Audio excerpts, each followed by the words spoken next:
5000 demandes d'asile enregistrées en 2016 et déjà 1500 entre janvier et avril 2017. Des chiffres pour rappeler le parcours d'hommes et de femmes ayant quitté leur terre pour trouver refuge ailleurs. En cette journée mondiale des réfugiés, la CIMAD Guyane rappelle également le manque de moyens pour les accueillir.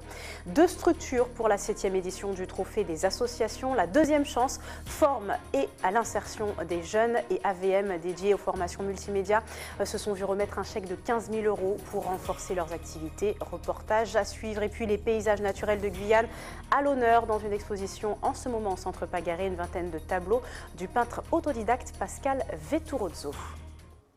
Mesdames et messieurs, bonsoir. En quoi le mouvement social de Guyane bouleverse-t-il ou révolutionne-t-il les codes du dialogue social? Voici l'une des questions qui se poseront tout au long de la première édition de la Semaine du dialogue social, lancée par l'ARACT, Association régionale pour l'amélioration des conditions de travail. Elle s'est ouverte hier soir sur une conférence à la Chambre de commerce. L'association a fait appel pour l'occasion à des intervenants tels qu'Isabelle Ider, Mickaël Mancé ou encore José Achille, avec un objectif: observer les conséquences de ces semaines de mobilisation. On écoute la directrice régionale de l'ARACT.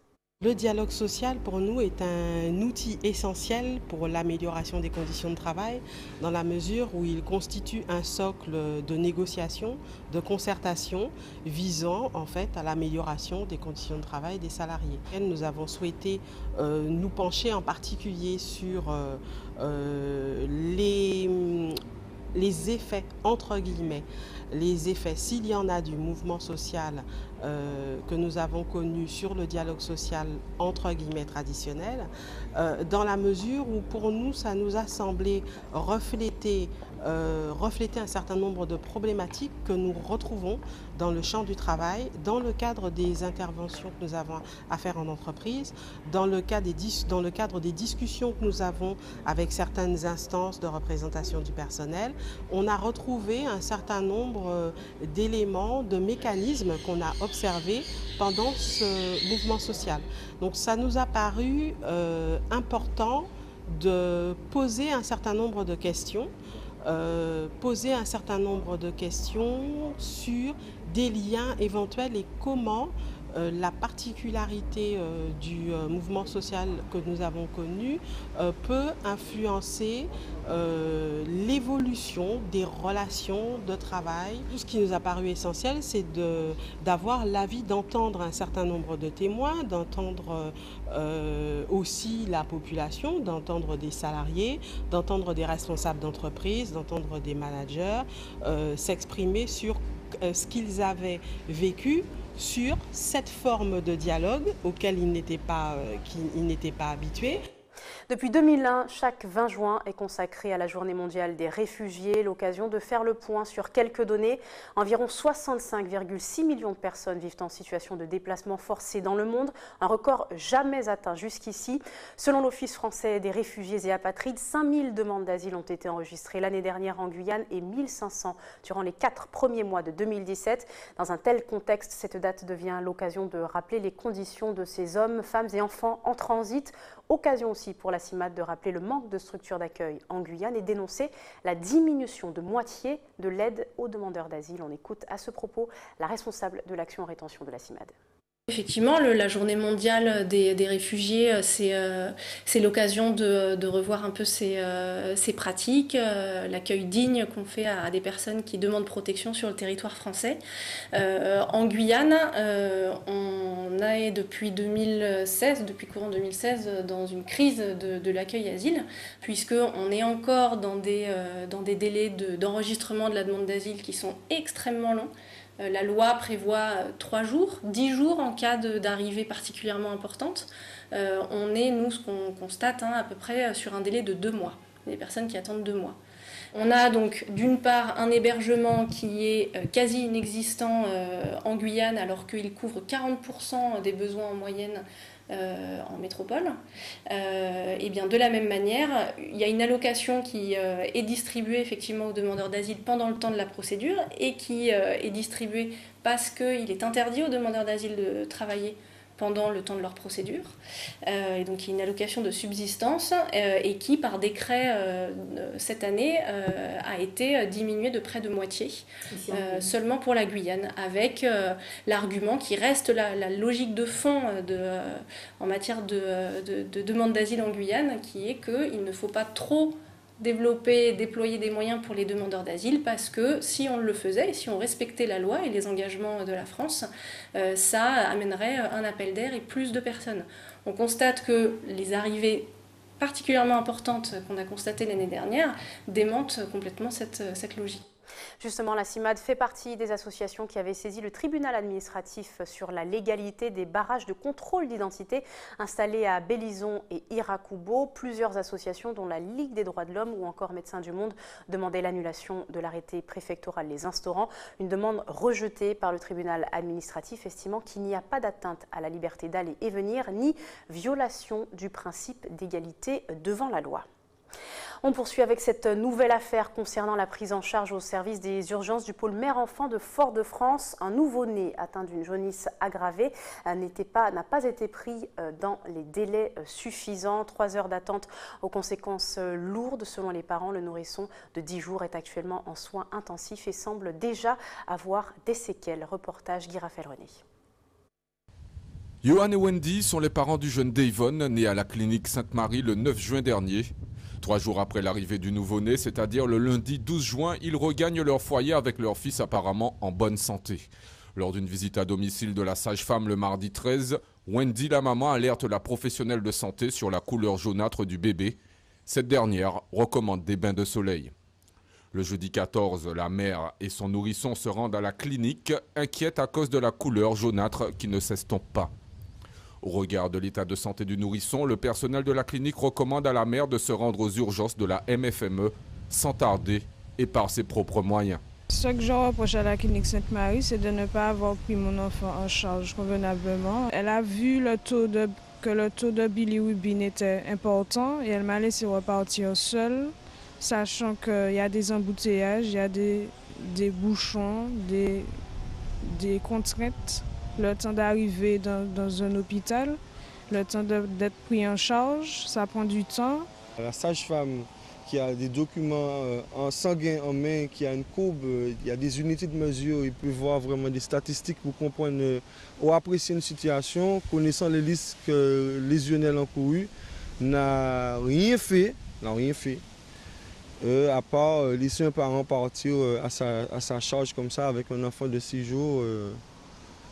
Et aujourd'hui, nous sommes désemparés.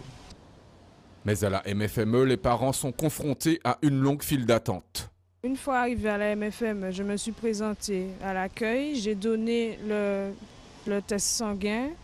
Je leur ai dit que mon enfant est jaune. J'ai donné ma carte vitale et tout, les papiers. J'ai fourni tout ce qu'il y avait. La dame me demande de patienter en salle d'attente. Je patiente. Entre-temps, il est 18 h, je ne suis pas encore passée. Au final, on a passé entre 3 et 4 heures dans l'attente qu'on nous prenne en charge à la MFME. La situation s'est aggravée suite à cette attente longue à la MFME. Durant l'attente, la quantité de bilirubine, une substance résultant de la dégradation des globules rouges et qui peut s'avérer toxique pour le cerveau, a augmenté dans l'organisme du nourrisson. Aujourd'hui encore, le petit Davon se trouve en réanimation et ses parents dans la détresse. On l'a vu de la nuit, vers 1h, 2h du matin. Mais c'était comment? C'est difficile à accepter de voir son fils de même pas à peine une semaine dans cette situation, qui convulse, qui est sous oxygène. C'est chaud. Et là, ils ont déjà fait des tests auditifs et apparemment, Davon, il est sourd et il a une bascule importante de la tête en arrière, une extension du corps. Voilà. Contacté par nos soins, le CHU n'a pas souhaité communiquer sur la situation. Une enquête interne aurait été déclenchée pour déterminer les faits. De leur côté, les 2 parents ont déposé plainte ce matin à Fort-de-France contre la sage-femme, la clinique Sainte-Marie et le CHU pour non-assistance à personne en danger et défaut d'évaluation de l'état de santé du bébé. À Gosier, en Guadeloupe, des parents d'élèves accompagnés de représentants du syndicat FSU étaient mobilisés devant la mairie ce matin. Ils réclament le retour de la semaine à 4 jours dans les écoles de leurs enfants, une mesure d'ailleurs prévue par un décret du gouvernement présenté le 8 juin au Conseil supérieur de l'éducation. Reportage Nathalie Zinane, Moïse Dexter et Patrick Curie. Devant la mairie du Gosier, les parents d'élèves de près de 6 écoles brandissaient des pancartes et scandaient le retour à la semaine des 4 jours. Soutenus par la FSU, ces mêmes parents d'élèves ont été reçus par le responsable des affaires scolaires. Mais à la sortie, c'est un peu la déception. Nous avons constaté après 4 ans d'application de cette semaine de 4 jours et demi que les enseignants ne pouvant plus, les collègues sont exténués justement par la mise en place de ce décret payant. Nous voyons que les résultats ne s'améliorent pas pour nos élèves et pire, nous voyons leurs conditions d'apprentissage se détériorer. Nous avons un nouveau décret qui va être adopté le 23, qu'on puisse retourner à la semaine des 4 jours. Donc les parents d'élèves, les enseignants du Gosier se sont mobilisés aujourd'hui de revenir sur cette décision. Ils restent sur leur position, comme toujours. C'est-à-dire qu'en fait, ils ne veulent pas s'engager, faire une réelle concertation, demander l'avis aux professionnels, de l'éducation, aux parents, et qui préfèrent que tout aille que dans un sens, c'est-à-dire leur propre intérêt. Ils essayent de trouver toutes les excuses du monde inimaginables pour dire qu'en fait, ils ne peuvent pas changer les choses, mais c'est parce qu'ils ne veulent pas changer les choses et qu'ils ne veulent pas nous écouter. Après plus de 2 heures d'entretien, la mairie a expliqué que les nouveaux rythmes scolaires mis en place ne peuvent être changés d'un claquement de doigts. Ils dépendent d'un plan éducatif du territoire. Pour mettre en place ces rythmes scolaires, on a quand même dû mettre en place parallèlement une organisation. Une organisation donc, avec le personnel, avec les associations. On a eu des conventions avec les associations. Tout ça, ça a été mis en place. Donc, et le PEDT étant mis en place pour 3 ans, donc il est nécessaire d'avoir une évaluation concrète du PEDT. Donc le PEDT, c'est un document qui a été publié. Donc ce que nous disons aujourd'hui, nous devons, avec l'ensemble de la communauté scolaire, faire le bilan de ce PEDT et de dire voilà ce que nous proposons. Une affaire qui ne peut être réglée sous la pression pour la municipalité qui se dit ouverte au dialogue. Le retour aux 4 jours exigé par les parents ne sera peut-être pas appliqué à la rentrée prochaine. Le délai à la veille des grandes vacances est sûrement trop court. Retour chez nous, aider les jeunes à se sentir citoyens, acteurs de la société dans laquelle ils s'insèrent. C'est l'objectif de l'association Deuxième Chance, un engagement et des actions récompensées ce matin. La structure s'est vue remettre le trophée des associations 2017, une édition qu'elle remporte dans la catégorie éducation et citoyenneté. Et de son côté, l'atelier vidéo multimédia basé à Saint-Laurent a également été décoré et récompensé. Jonathan Lariot. 15 000 € et un trophée, un prix conséquent remporté par l'association Deuxième Chance. La récompense a été remise ce matin par la direction d'EDF à l'origine de la 7e édition du trophée des associations. L'association Deuxième Chance est distinguée dans la catégorie éducation et citoyenneté. Le trophée des associations existe depuis maintenant 2010. On en est à la 7e édition et c'est un engagement clair du groupe EDF au travers de sa fondation de soutenir les petites et moyennes associations qui œuvrent dans le domaine de la jeunesse. Donc je suis particulièrement fier sur l'édition 2017 d'avoir pu remettre leur prix à 2 associations guyanaises, dont aujourd'hui l'association Deuxième Chance de Cayenne qui a reçu un prix de 15 000 € pour son action en faveur de la jeunesse. Parmi les 32 lauréats du trophée des associations, 2 associations guyanaises ont été sélectionnées, l'atelier vidéo multimédia de Saint-Laurent-du-Maroni et l'association Deuxième Chance. Celle-ci vise un public intéressé par une insertion professionnelle. Ces actions ont permis d'amener plus d'une dizaine de jeunes à une activité salariale stable. Le projet que nous avons présenté portait sur la citoyenneté, mais surtout c'était mettre les jeunes face à face à leurs problèmes culturels, citoyens, leur faire comprendre qui ils sont et pourquoi ils sont là et comment communiquer avec l'autre. Donc c'était un projet qui voulait mettre de l'inclusion, garantir l'inclusion des jeunes et la cohésion entre les jeunes également. Mais comprendre surtout ce que c'est que d'être citoyen de sa région, de son pays et de ses droits, de ses obligations et de ses devoirs. Trophée et chèque en main. Leur mission n'en demeure pas plus simple. Les 15 000 € permettront de financer plusieurs projets en suspens, de quoi pérenniser l'activité de l'association et former plus de candidats. Initiation à présent au geste lent et précis du Wu Tao, dans la même fibre que le Tai Chi chinois. Cet art mêlant danse et spiritualité plus contemporain vise à faire prendre conscience de son corps dans son environnement pour laisser apparaître sa dimension énergétique et artistique. Tout un programme mis en place en 2000 par l'ancien champion de Kung Fu Paul Charois et l'enseignante de yoga Imanu Rislar. Un travail sur soi proposé aujourd'hui à quelques novices dans les locaux du Grand Marché Bio. Ayodeli Germa.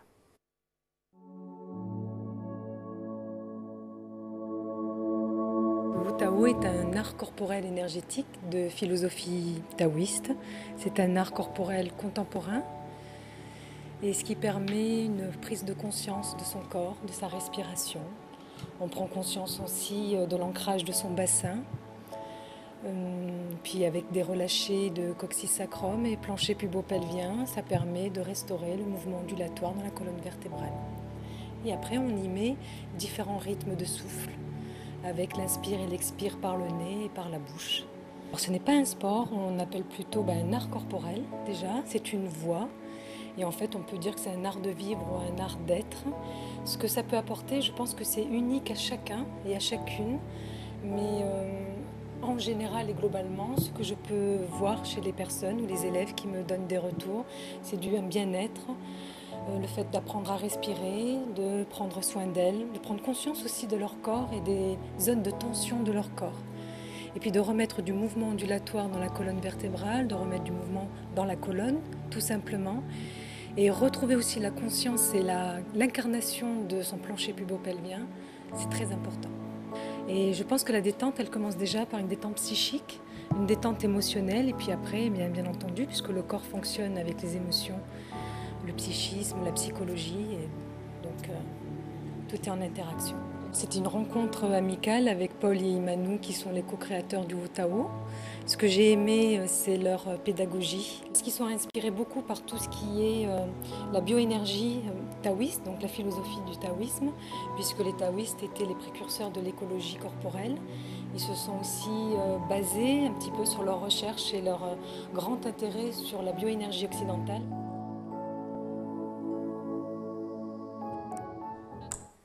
Une première pour un artiste à l'imagination fleurissante. Pascal Vetturuzzo est ébéniste de formation, mais il se passionne pour la peinture depuis sa plus tendre enfance.